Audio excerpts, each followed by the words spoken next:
Captain Jake Morrison was drinking his morning coffee when the impossible happened. The largest alien spacecraft in human history appeared just outside Earth's orbit, and it wasn't trying to hide. Every defense satellite, every radar station, and every telescope on the planet was tracking the massive vessel that made Earth's biggest warship look like a toy boat. The communication came through on all frequencies at once, translated into perfect English by technology humans couldn't even understand. The message was simple and shocking. They needed help. The aliens who could cross space in days, who possessed technology that seemed like magic, were asking Earth for military assistance. Morrison set down his coffee cup and stared at the tactical display. The alien ship was over 5 miles long, its hull gleaming with energy patterns that hurt to look at directly. Weapon systems that could probably vaporize continents powered down in a gesture of peaceful intent. This was first contact, and they were coming as supplicants, not conquerors. "Sir, we're receiving detailed tactical briefings," Communications Officer Linda Hayes reported from her station. "They're transmitting everything: fleet compositions, weapon specifications, battle recordings. It's like they're giving us their entire military database." Morrison watched the holographic displays fill with information that would take human scientists decades to understand. Ships that could travel faster than light, weapons that could destroy planets, shields that could stop nuclear explosions. Yet somehow these godlike beings were losing a war. Ambassador Lisa Carter arrived at the command center within hours, her team of xenolinguistics experts working frantically to establish proper communication protocols. The aliens, who called themselves the Galactic Council, had been monitoring human broadcasts for decades and understood human language better than most humans did. "Captain Morrison," the alien ambassador's voice came through the communication system with barely a trace of mechanical distortion. "I am Admiral Crix of the Zentaurian fleet. We come seeking an alliance against a threat that endangers all life in this galaxy." Morrison keyed his microphone, still not quite believing he was having this conversation. "Admiral Crix, this is Captain Jake Morrison of the Earth Defense Force. We're honored by your visit, but I have to ask why you think we can help you. From what we're seeing, your technology is centuries ahead of ours." "That may be precisely why we need your help," Admiral Crix replied. "Our enemy defeats us through logic and prediction. They anticipate our every move because we always choose the most efficient solution. Humans, according to our analysis, rarely choose the most efficient solution." Lisa Carter leaned over Morrison's shoulder. "He's saying we're unpredictable." "He's saying we're crazy," Morrison corrected, but he was starting to understand.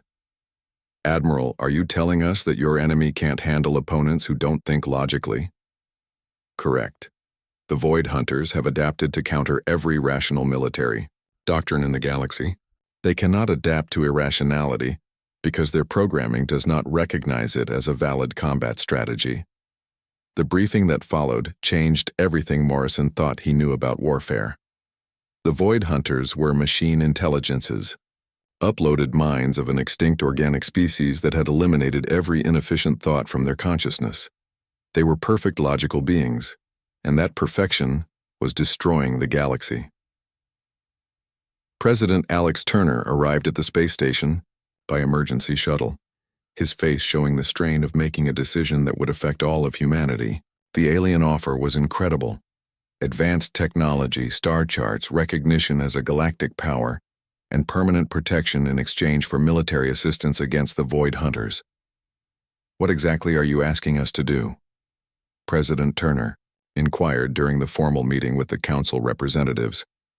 Dr. Vex, the alien military strategist, activated a holographic battle display. "Fight them using human methods. Your weapons, your ships, your tactics. We will provide transportation to the combat zone and logistical support. But we want you to engage the enemy as humans, not as imitations of council forces." Morrison studied the tactical data, his mind already working on the problem. The Void Hunters were perfect killing machines, but perfection meant they followed patterns. Patterns could be broken if you were willing to break them in ways that made no sense. "You're asking us to take our primitive technology against enemies that can destroy your advanced fleets," Morrison said. "That sounds like suicide." "Perhaps," Admiral Crix admitted, But your species has a history of achieving victory in situations that should result in defeat. We are hoping that history will repeat itself. Dr. Ben Rodriguez, Earth's leading expert in military psychology, joined the planning sessions over the following days. His analysis of the situation was both encouraging and terrifying. The aliens are right about one thing, he told Morrison privately. We don't think like they do. When faced with a superior enemy, most species try to match their opponents' strengths. Humans try to exploit their opponents' weaknesses. The planning sessions revealed just how different human thinking was from galactic norms. When presented with tactical scenarios, the alien commanders always chose the most logical response. Human commanders came up with dozens of different approaches, many of which made the aliens visibly uncomfortable. This strategy makes no mathematical sense, Dr. Vex complained after Morrison outlined a plan involving simultaneous attacks from 17 different directions, with no apparent coordination between them. That's the point, Morrison replied. If it doesn't make sense to you, it won't make sense to the Void Hunters either. Earth's military leaders worked around the clock to assemble a battle group from available resources. The ships were a mix of everything they could get space-worthy: converted cargo vessels, retrofitted mining ships, experimental craft that existed only as prototypes, and a handful of actual warships that looked tiny compared to alien technology. Captain Greg Walsh volunteered to command the converted freighter USS Liberty, a cargo ship fitted with nuclear missiles and the largest human-built reactor they could install. It's not pretty, he told Morrison, but it'll get us there and it'll make a big noise when we arrive. Engineer Sophie Blake led a team of human technicians working with alien scientists to understand Void Hunter technology. The aliens approached the problem through careful analysis and theoretical modeling. Blake's team approached it by taking things apart to see how they worked, often breaking expensive equipment in the process. They build things too perfectly, Blake reported after examining captured Void Hunter components. Every system is optimized for maximum efficiency, which means there's no redundancy. Break one small part, and the whole thing fails. Ambassador Carter worked with President Turner to finalize the agreement with the Council. The terms were generous almost to the point of being suspicious, but the tactical briefings made clear why the aliens were desperate. The Void Hunters had destroyed 3 more systems while the humans were making their decision. Why us? President Turner asked Admiral Crix during their final meeting. There must be other species in the galaxy that think differently than you do. We have contacted every known intelligent species, Admiral Crix replied. All of them evolved, under conditions that favored cooperation and logical thinking. Only humans evolved on a world of constant conflict and rapid change. Only humans developed brains that see opportunity in chaos. Morrison looked around the command bridge of his flagship, the hastily retrofitted cruiser USS Defiant. His crew was a mix of regular Navy personnel, merchant marine officers, and volunteers from civilian space services. None of them had experience fighting aliens, but all of them understood the stakes. Sir, Communications Officer Hayes reported, the alien transport ships are ready to take us to the combat zone. Admiral Crix is requesting final confirmation that we're ready to proceed. Morrison thought about the impossible mission ahead of them. Earth's primitive fleet was about to face enemies that had defeated the most advanced civilizations in the galaxy. The logical response would be terror, but Morrison felt something else entirely: excitement. This was what humans did best, finding a way to win when winning was impossible. The Great Hall of the Galactic Council had never seen such chaos in 3,000 years. Admiral Crix stood at the center podium, his blue scales trembling as he delivered the worst news in galactic history. The Void Hunters had returned from the dead corners of space, and they were winning every battle. Council Leader Thyma floated above her crystal seat, her energy form flickering with worry. Around the massive chamber, representatives from 12 star systems whispered in fear. The Zentorians clutched their ceremonial weapons, the peaceful Arcturians had gone completely silent, and even the mighty Draconian Empire looked shaken. 3 defense stations destroyed in 5 days, Admiral Crix reported, his voice carrying across the silent hall. Our best ships, our strongest weapons, our most experienced commanders. Nothing works against them. Dr. Vex, the Council's top military mind, stepped forward. His forearms moved nervously as he activated the holographic display. Images of destroyed fleets filled the air above the gathered aliens.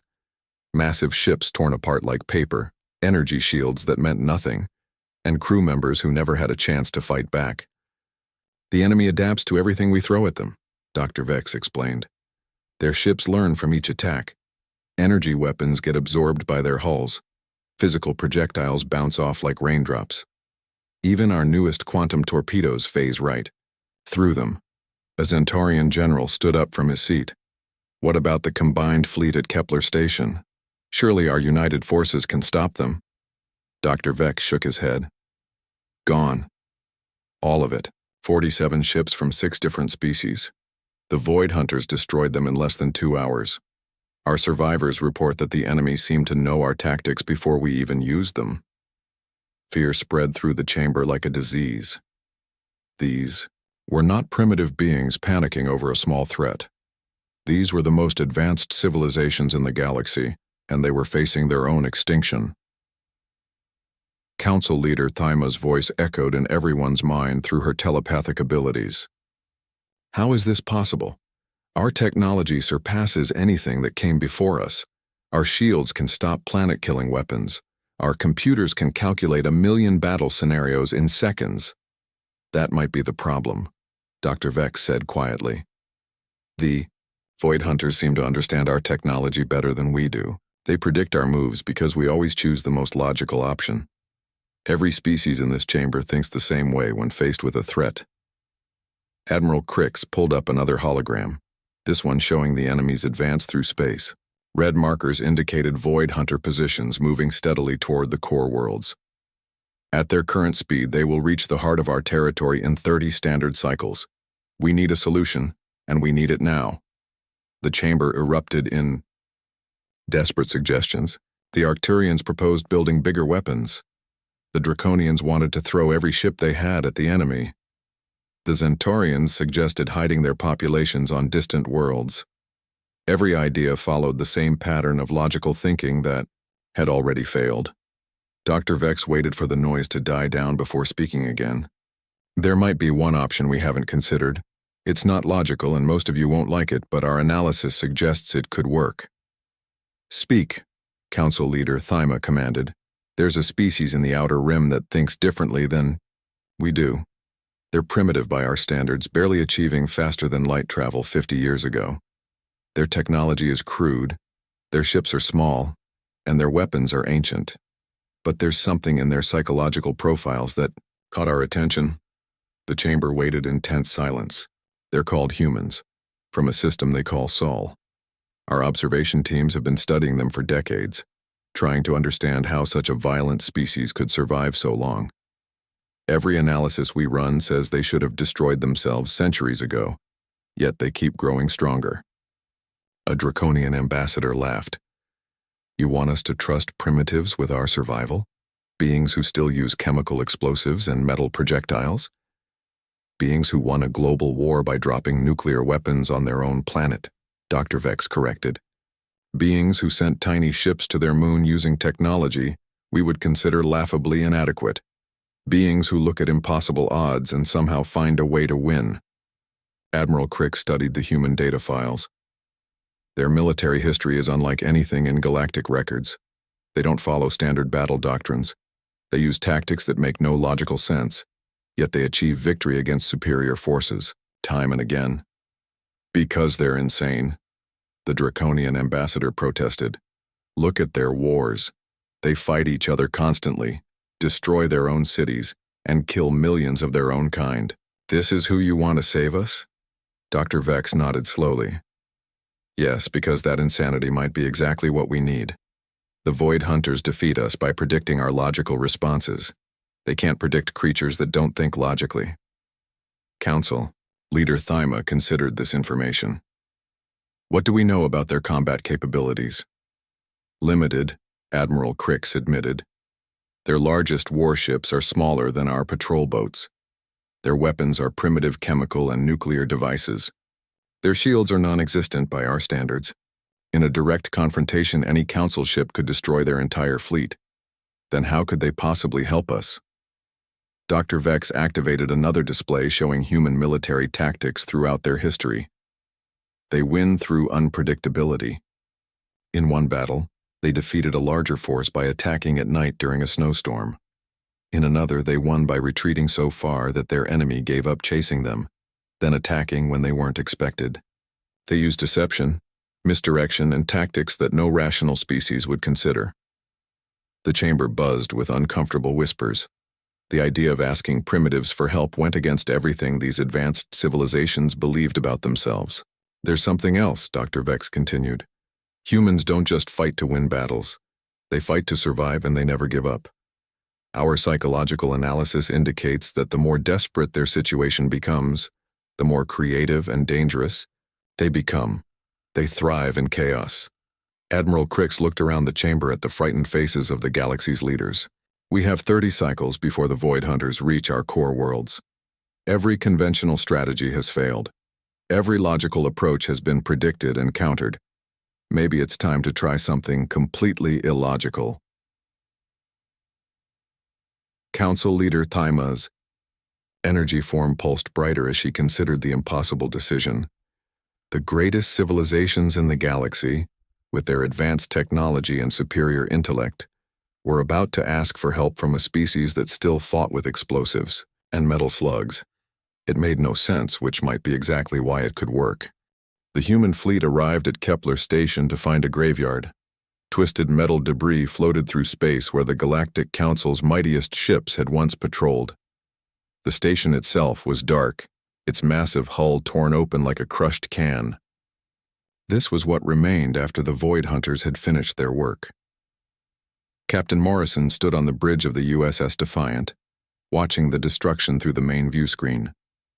The alien transport ships that had carried his fleet to the combat zone were already withdrawing to a safe distance.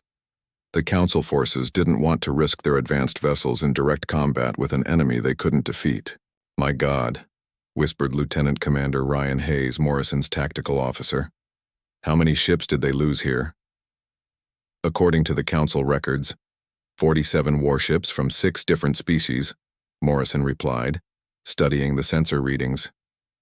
All destroyed in less than 2 hours. Engineer Sophie Blake worked at her station, analyzing the debris patterns and energy signatures left behind by the battle.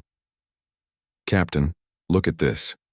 The wreckage shows that every ship was destroyed by weapons, perfectly calibrated to penetrate their specific defenses. It's like the Void Hunters knew exactly what each species would use before the battle even started." Morrison nodded grimly. "They adapt, they learn, they predict, but they're about to face something they've never encountered before: opponents who don't follow the rules." The Void Hunter fleet appeared at the edge of the system exactly when the Council's tactical computers predicted they would. 3 massive vessels, each one larger than Earth's biggest city, moving in perfect formation through space. Their hulls were smooth black metal that seemed to absorb light itself, and their weapons glowed with energy that made human instruments go haywire. "All ships, this is Admiral Morrison," Jake said into his communication system, using his newly promoted rank. "Remember, we're not trying to outfight them or out-technology them. We're trying to confuse them. Every ship gets different orders. Every captain makes their own decisions, and nobody follows standard fleet doctrine." Captain Walsh's voice came back over the radio from the USS Liberty. "Understood, Admiral. My crew is ready to make some noise." The guy. Void Hunters moved toward the human fleet with mechanical precision, their ships maintaining exact distances from each other and approaching at the optimal angle for maximum firepower coverage. Their weapons began charging, energy signatures building to levels that could vaporize mountains. "Here they come," Hayes reported. "Standard battle formation, predicted approach vector, optimal firing solution. They're doing exactly what the computer said they would do." Morrison smiled. "Then it's time to show them what humans do when faced with superior firepower. All ships execute Plan Chaos." The human fleet scattered like a flock of startled birds. Instead of maintaining formation or presenting a unified front, each ship went in a different direction at maximum speed. The USS Liberty headed straight toward the enemy at full throttle. The mining ship Prospector dove underneath the Void Hunter formation. The experimental destroyer Phoenix began spinning wildly while firing missiles in random directions. The Void Hunters hesitated for the first time in recorded history. Their perfect tactical computers struggled to find the pattern in human behavior, because there was no pattern to find. Each human ship was operating independently, following orders that made no logical sense when viewed as part of a larger strategy. "Their weapons aren't tracking us properly," Blake reported with excitement. "The targeting systems are trying to predict where we're going next, but we don't know where we're going next, so they can't calculate it either." Captain Walsh's voice cut through the communication chatter. "Liberty to all ships, I'm going to. Ram the big one. Cover me if you can, ignore me if you can't, this is going to be fun." The converted freighter accelerated directly toward the largest Void Hunter vessel, broadcasting Earth's most chaotic music at maximum volume while rotating randomly to throw off enemy targeting systems. The alien ship's weapons fired, but the energy beams missed by hundreds of meters as they tried to hit a target that wasn't following any flight plan. Morrison watched in amazement as the USS Liberty crashed into the Void Hunter cruiser's hull, nuclear explosives detonating in a brilliant flash that lit up the entire battlefield.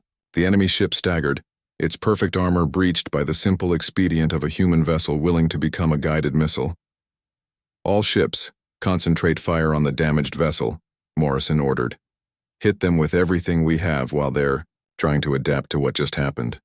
The human fleet converged on the wounded Void Hunter ship like a pack of wolves attacking injured prey. Missiles, railgun rounds, and nuclear torpedoes hammered the breach in its hull, while the alien computers struggled to process what they had just witnessed. Their enemy had deliberately destroyed one of their own ships to damage a single target. The mathematics of such a trade made no sense. Communications Officer Lucy Chen intercepted enemy transmissions and ran them through the translation software the Council had provided. "Captain, you need to hear this. The Void Hunters are requesting additional processing power from their home base. They're saying they cannot calculate probability matrices for the enemy behavior patterns. They can't figure us out." Hayes laughed. "We're breaking their brains just by being human." The second Void Hunter vessel began adapting its tactics, trying to incorporate random elements into its attack patterns.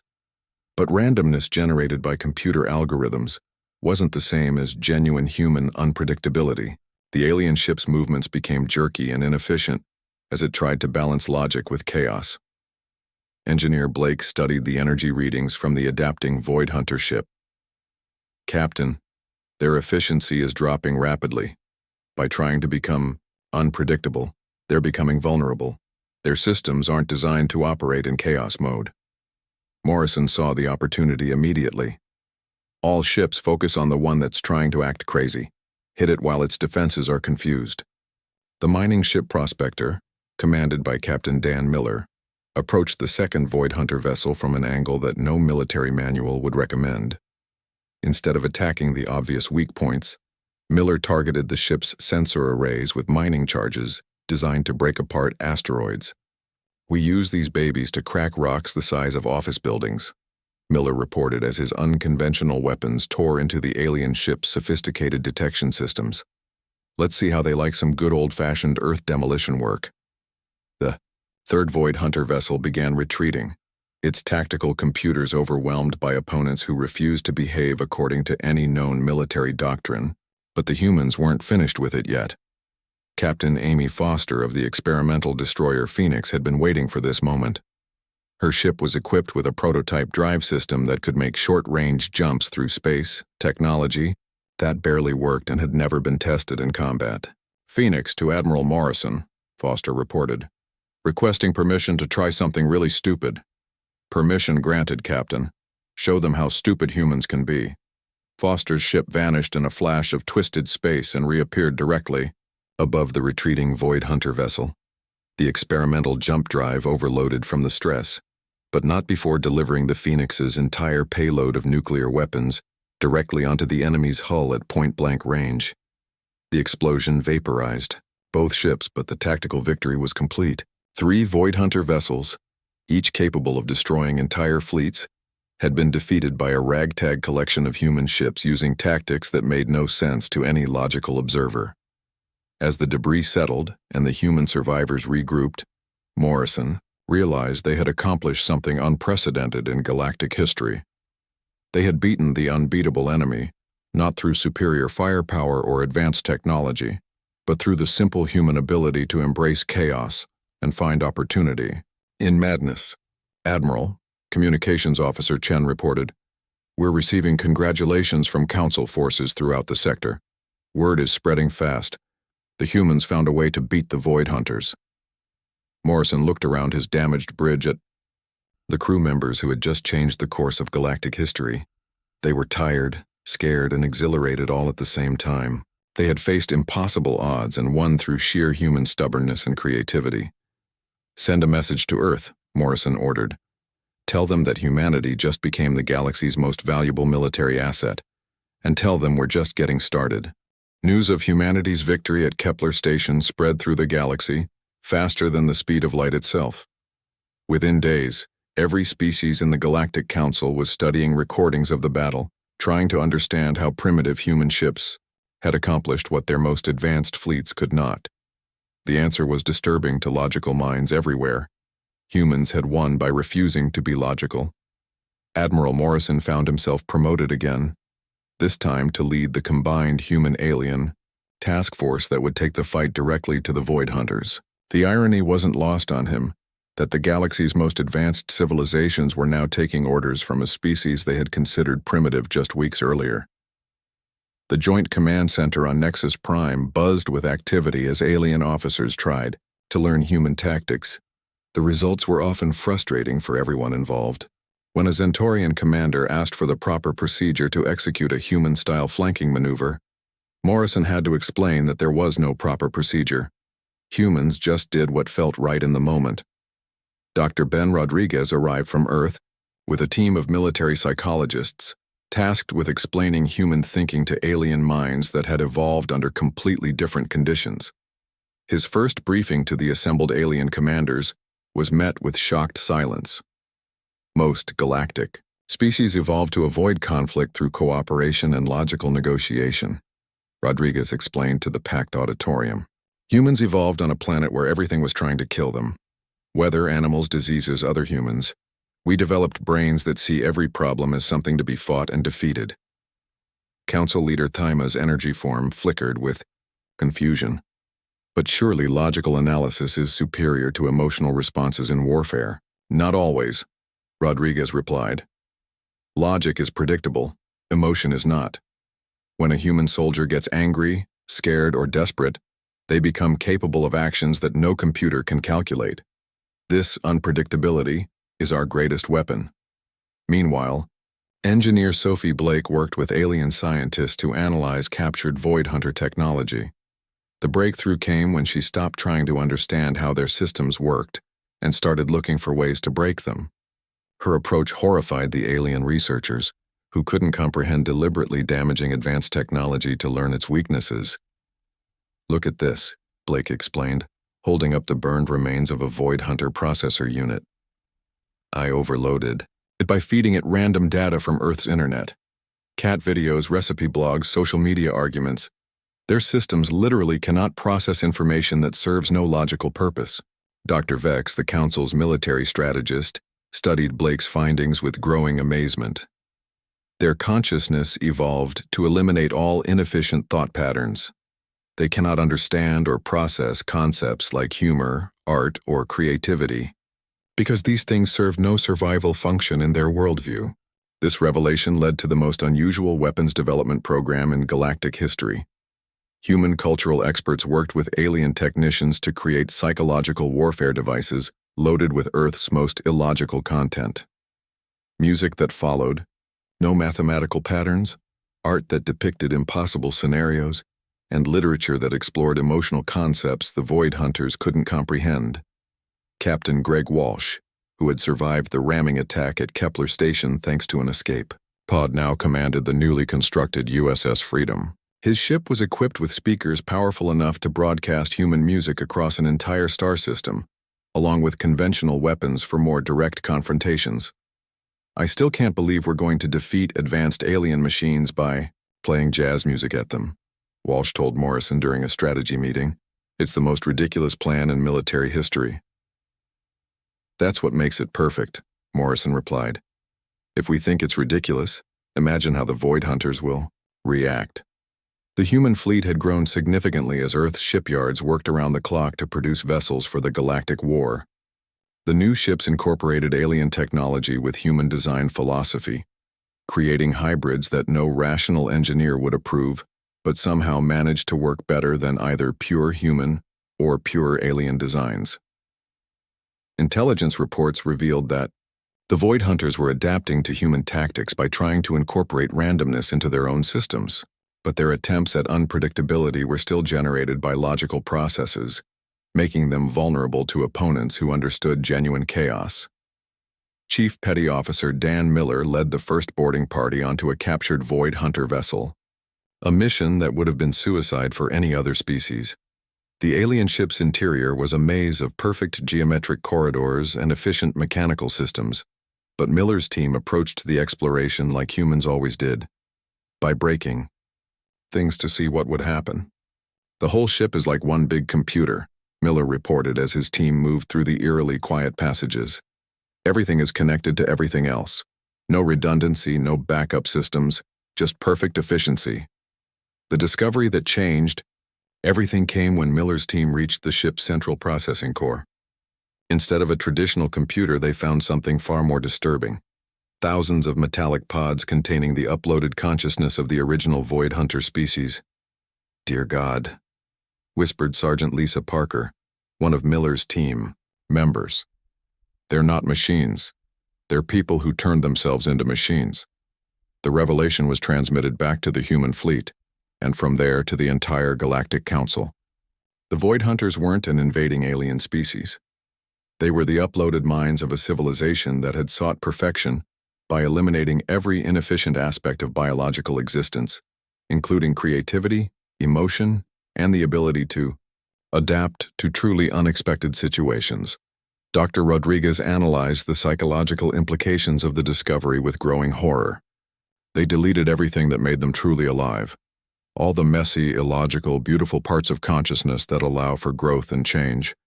They became perfect logical beings, but perfection is death. Morrison called an emergency meeting of all human ship commanders. The news about the Void Hunters' true nature had spread through the fleet, and many of his officers were struggling with the moral implications of their mission. We're not fighting evil aliens, Morrison told his assembled captains. We're fighting the ghosts of a species that committed suicide by trying to become perfect. They eliminated every inefficient thought from their minds, including the ones that make life worth living. Captain Foster, now commanding the rebuilt USS Phoenix, raised her hand. Sir, does this change our mission? Are we still supposed to destroy them? Morrison considered the question carefully. They're still trying to eliminate all biological life in the galaxy because they see it as inefficient. They can't be reasoned with because they deleted the parts of themselves that could reason beyond pure logic. We're not just fighting for our survival. We're fighting to preserve everything that makes life chaotic, beautiful, and worth experiencing. Engineer Blake made another crucial discovery when she analyzed the psychological warfare effects of human cultural broadcasts on captured Void Hunter systems. Captain, when I exposed their processors to Earth music and art, something interesting happened. The systems didn't just crash. They tried to understand the content before failing. What does that mean? Morrison asked. I think part of them remembers what they used to be, Blake explained. Deep in their programming, there might still be traces of the organic minds they once possessed. The parts they deleted might not be completely gone. This possibility led to the development of a new strategy that was typically human in its combination of compassion and warfare.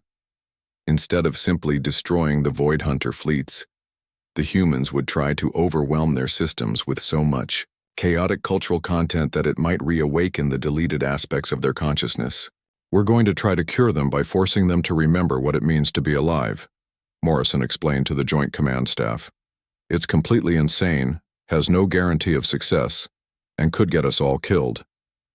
Admiral Crix looked around, the room at the alien officers who were still struggling to understand human thinking. In other words, it's a perfectly human plan. Morrison nodded. Exactly. We're going to save the galaxy by being as human as possible. We're going to hit them with every piece of chaotic, beautiful, illogical culture our species has ever created. Music, art, poetry, comedy, love songs, and cat videos. Everything that makes no sense but makes life worth living. The plan was approved despite its obvious flaws, mainly because no one could think of anything better. The human fleet prepared for the most unusual military operation in galactic history, an assault designed not to destroy the enemy, but to remind them of what they had lost when they chose perfection over humanity. The final battle would take place at the Void Hunter construction yards, a massive complex of automated facilities that had been producing their fleets for thousands of years. Intelligence reports showed 17 different manufacturing stations, each one the size of a small moon, connected by energy bridges that spanned millions of miles of space. Admiral Morrison studied the tactical displays from the bridge of his flagship, knowing that traditional military doctrine would call for coordinated strikes against specific targets in order of strategic importance. Instead, he was planning something that would make military historians either laugh or cry. 17 simultaneous attacks with no apparent connection between them. Each ship captain gets orders that seem completely unrelated to what everyone else is doing, Morrison explained to his assembled fleet commanders. The mining ship Prospector will target the waste processing facility. The USS Liberty will broadcast Earth's entire music collection while attacking the power distribution center. The Phoenix will attempt to hack their central computer using nothing but human poetry. Captain Walsh shook his head in amazement. Sir, this plan makes absolutely no sense from any tactical standpoint I can think of. That's exactly why it's going to work, Morrison replied. The Void Hunters can calculate responses to logical attacks, but they can't prepare for 20 different kinds of insanity happening at the same time. Engineer Sophie Blake had spent weeks preparing the most unusual weapon in military history.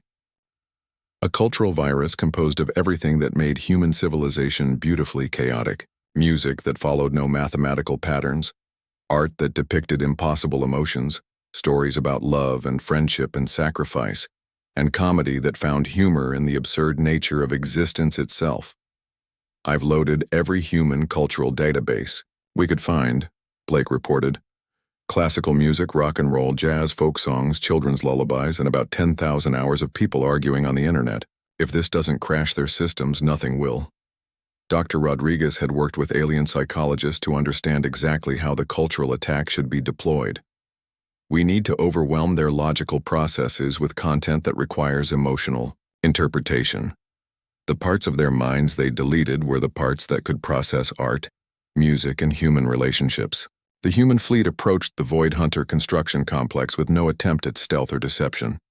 This wasn't an ambush or a surprise attack. It was a direct challenge to beings who thought they had perfected the art of warfare.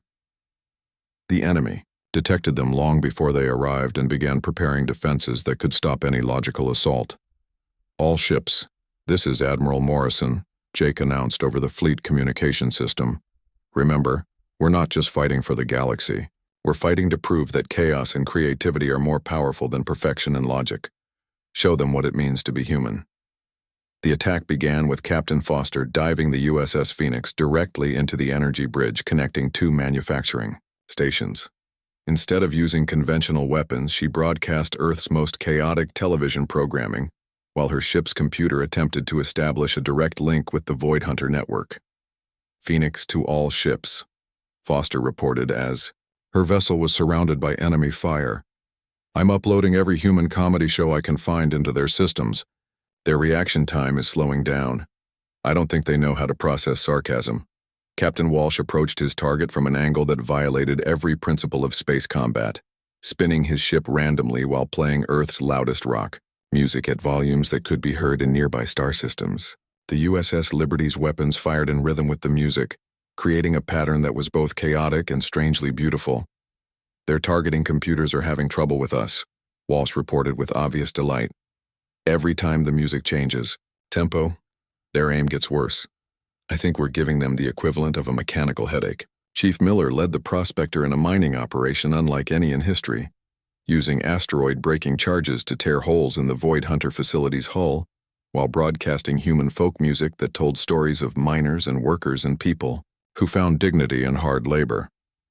These charges are designed to break up space rocks, Miller explained as explosions blossomed across the enemy structure.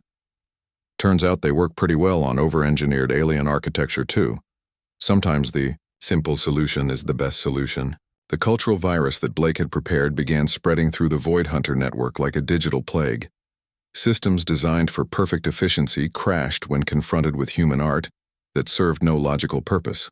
Processors that could calculate the movement of entire galaxies locked up when asked to analyze the emotional content of a love song. Communications Officer Chen monitored enemy transmissions as the battle raged. "Captain, I'm picking up some very strange signals from the Void Hunter network. It's not their usual tactical communication. It sounds almost like they're arguing with each other." Morrison realized what was happening with a mixture of excitement and horror. The cultural attack is working. Parts of their original consciousness are trying to reassert themselves. They're remembering what it felt like to be alive. The evidence became clear as several Void Hunter vessels began moving erratically, their perfect formation breaking down as uploaded minds struggled with memories of emotions they had thought were deleted forever. Some ships stopped fighting entirely, their crews apparently paralyzed by the return of feelings they couldn't understand or control. Dr. Rodriguez monitored the psychological warfare effects from his station. "Admiral, we're seeing unprecedented responses from the enemy network. Some systems are trying to process human artistic concepts and failing catastrophically. Others are showing signs of what can only be described as digital emotions. Captain." Foster's cultural upload reached the central processing core of the Void Hunter network, and the effect was immediate. Across the entire construction complex, manufacturing systems began producing things that served no logical purpose. Abstract sculptures instead of weapons, musical instruments instead of tactical computers, and art installations instead of armor plating. "They're creating beauty," Blake reported in amazement. "Their own manufacturing systems are making art, because that's what they're finding in our cultural databases. The deleted parts of their consciousness are trying to express themselves through their technology." The battle reached its climax when Morrison made a decision that would have horrified any rational military commander.